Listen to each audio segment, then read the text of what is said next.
Hi, welcome to Mindful, the podcast where we try to simplify our lives a little bit and focus on what really matters. Yeah, I'm Rachel, and this is my friend over here, Jeff Jones. He's also a pastor, so he's kind of the one of expert those. here.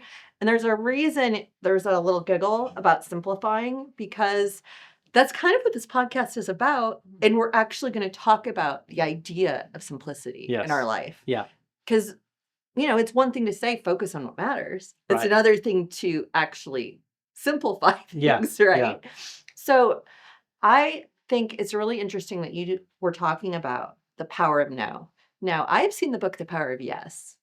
Um, you know, as far as simplifying and making Yeah, things better. yeah. Why does no one ever talk about the power of no? Is it sound too negative? Does it like and It's hard to what say is the no, power? right? I mean, you're talking to a yes man and not the Yes, kind that woman just here. agrees Yeah. with people. That I don't necessarily, not that kind of yes person, Yeah. but I love saying yes, right? Because Same. people are so thankful and can you do my wedding? Can you do this? Can you do that? Can you do that? Yes is so great. It's like, oh, this is so great. Thank you so much. That's fun, right? But to say, I'm sorry, no, I can't do that is really hard, right? Because if you have a Yeah, heart, just you right, saying and you that, care, like, gives me anxiety because yeah, I don't like saying it either. yeah, and so but there's a principle that somebody shared with me years ago that really helped, and the principle is this: that every time you say yes to something, you're saying no to something else. And are you therefore saying, by saying yes, are you saying no to the wrong thing? And so it's a stewardship of the word yes. So every time, and really another way to say that is every time I say yes to one thing, I'm saying no to everything else. And so is that So one I no better makes be a careful. yes, kinda like 3 Right. So I right, just have to be something careful. left So or then it something helps me right. to think about, wait a Yeah. minute, if I say I only have so many yeses. So if I say yes to this, then I'm saying no. What am I really saying no to? And once I inventory in that, I'm like, oh, I can't do that. I can't say no to my kid, or I can't say no to my job, or I can't say no to that priority. Um, I would love to say yes to this, but not if it means I have to say no to that. So I'm going to choose to say no to this so I can say yes to these other things. And that's helped me a lot. And also, I think it's another principle that's helped me is with yeses and nos and all that. I think this comes from Stephen Covey. Who wrote seven Habits of highly effective highly people? effective people. Yes, he got Yay! it. Yeah, Yes. and that is I still used to work at a bookstore, so okay. Well, put in the big rocks first, Yeah. right? So if you want to fill up a bucket and you have pebbles and medium-sized rocks and big rocks, if you start putting in the pebbles and little rocks and then try to put in the big rocks, they're not going to fit because they're already full of all the little stuff. But if you put in the big rocks and then all the other ones fill in around it, Yeah. and so put in the big rocks first. And to me, that's like a calendar thing. So I calendar things that are way in advance that are the most important things so that I know I'm saying yes, though that they're in my calendar so that when somebody asks me to do something, it might fit within those big things in there, but I'm not shoving away the big things in my life because I'm saying yes to all this stuff because the big rock's already there. And then, yeah, okay, hopefully we can work around it, and hopefully I can say yes because I'd love Right. to. And but the idea of putting in the big rocks first, I mean, it's 7 habits of highly effective people, right? So Right. you want to be highly effective, and I think that's really helpful too because simplify isn't just about I'm not doing anything. You know, Oh, I um was hoping. I know that'd be nice, right? But it's about, hey, let's just make sure that we're not distracted by so many things and so cluttered that we're missing what's most important. No, that makes total sense, and you were talking about being effective. I know some feedback I get from, my supervisor, hi, Darby, is that I don't think this is the best use of your time, and she's almost always right, Yeah. probably always right, because it's really easy to get caught up. I only have so many hours in a week here at Yeah. work, and how do I get an internal Darby in my head who's telling me it's not the best use of my time, Yeah. Like, how do you know?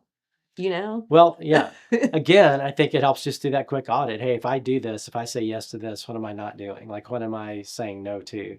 I do think that helps, right? Just to quickly ask that. Mhm. And because if you're like me, it also helps to calendar in things because I'm ADD enough that I just can go from that thing to No, that thing to that thing. Oh yeah. I'm ADD too. So yeah, so for I us, relate. it's just, ooh, good thing, let's do it, and then all our focus is on that, and and don't really realize that, well, okay, you've jumped way over here to do this, but you've actually left things that are way more important than that.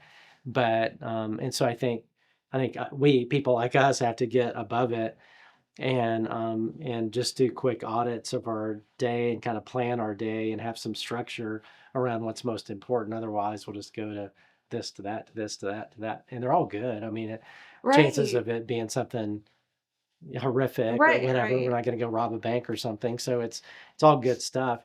But is it really the best? Yes. Is it the most important? So it's kind of a constant kind of like keeping taking the temperature of like what you're doing and is this the right thing to be doing right now? Yeah, there's a great. I've never read the book, but Lisa Turkhurst wrote a book called Love the transparency there, the by the best. Yeah, the way. best yes. I think it was called the best yes. At least that's the only part of the title The I best, remember. yes.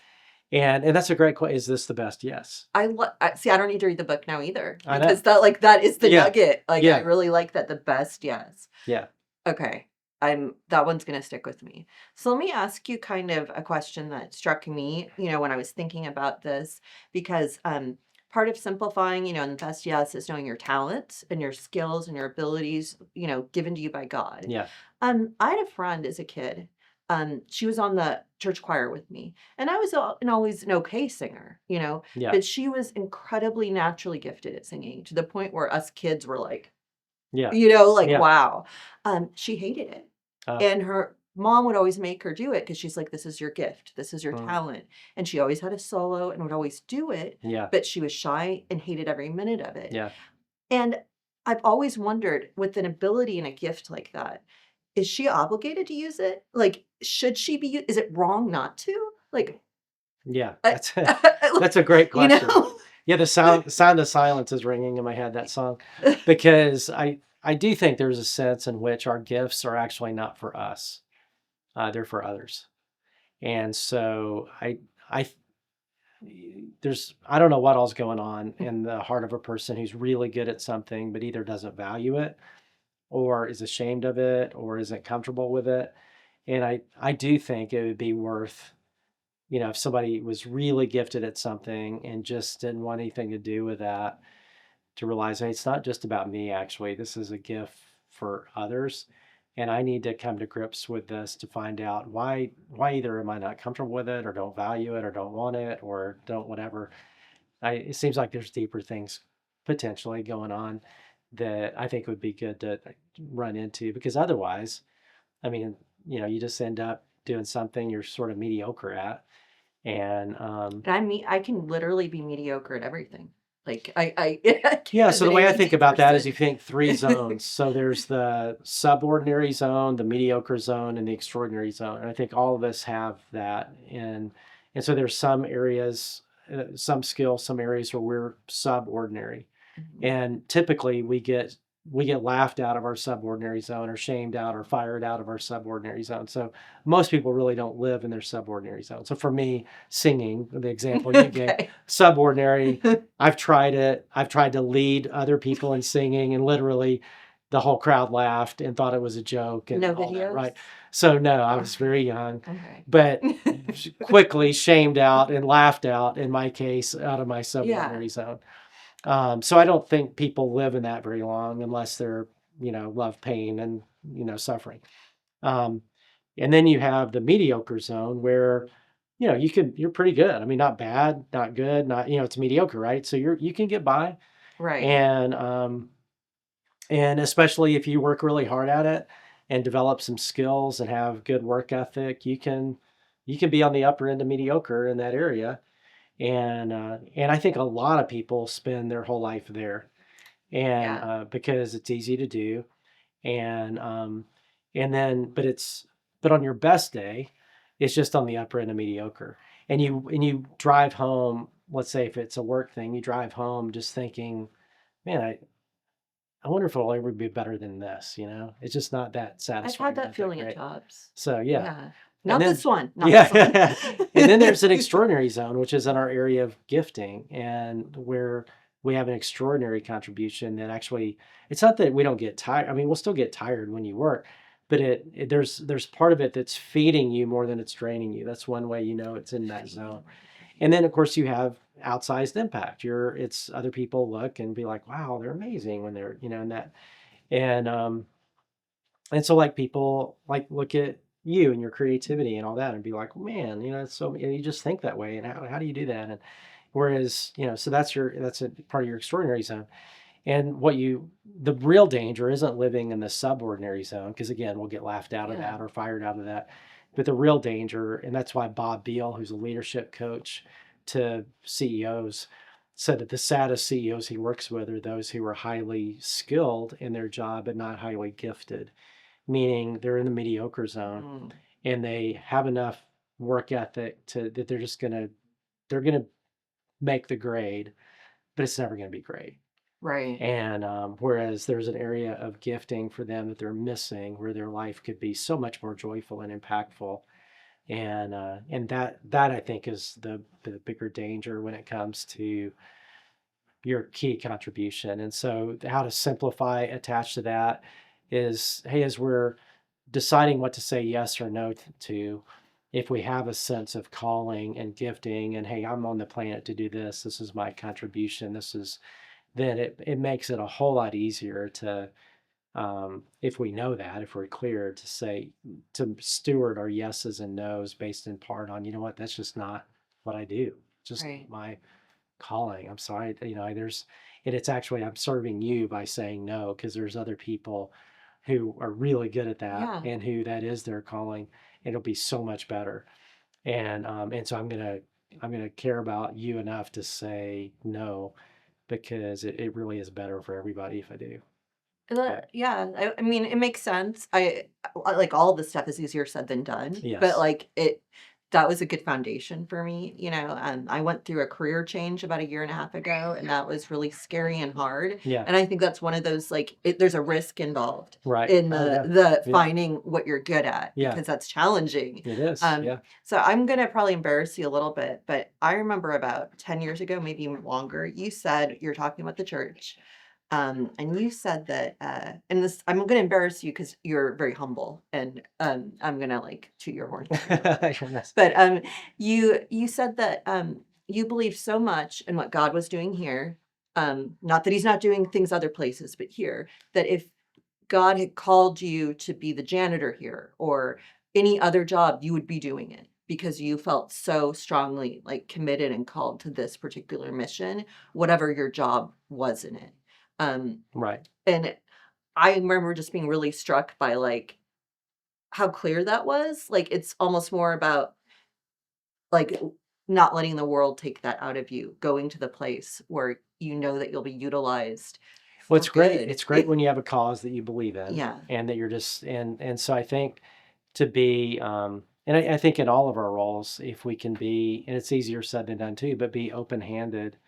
Um, and so I'm the lead pastor of a church, but I have a conversation with the board every so often of just saying, hey, if there's somebody better to do this, Yeah, that was kind of what you you said. Yeah. you really owe it to the mission, Yeah. and you owe it to this place, Yeah. and it'll hurt my feelings for a little while, but I'll get over it. I'll be fine. But that's your job. Like that's okay. Like that's and but I think that's true whether you're the lead pastor or the CEO of an Yeah. organization or whatever you want to call it, or something else. It's just serving with an open hand too. Just saying, man, I want to be helpful. I want to be in the right Yeah. place, and I want to get all the input I can, because and not just closed-handed on something. Yeah, this is what I'm supposed to do Right, for right. God. Yeah. It's more what can And sometimes I'm better at that than others. So Yes. yes. Yeah. Okay, that I know it. That was an old like a deep cut I brought up. So Yeah, like yeah. it was an old one. Yeah. So thank you so much for that. I Thank love you, that. Rachel. What was the title of the book again? Because it was The best yes? I think, yeah, something Yes. about the best yes. Lisa So Turkhurst. so let's just remember the best yes Yeah. going forward. If you would like to join us for a service here, you're in the Dallas-Fort Worth area, all the info's down below. We would love to have you. We can even buy you a cup of coffee. Otherwise, we'll see you here next week. Thank you. Bye.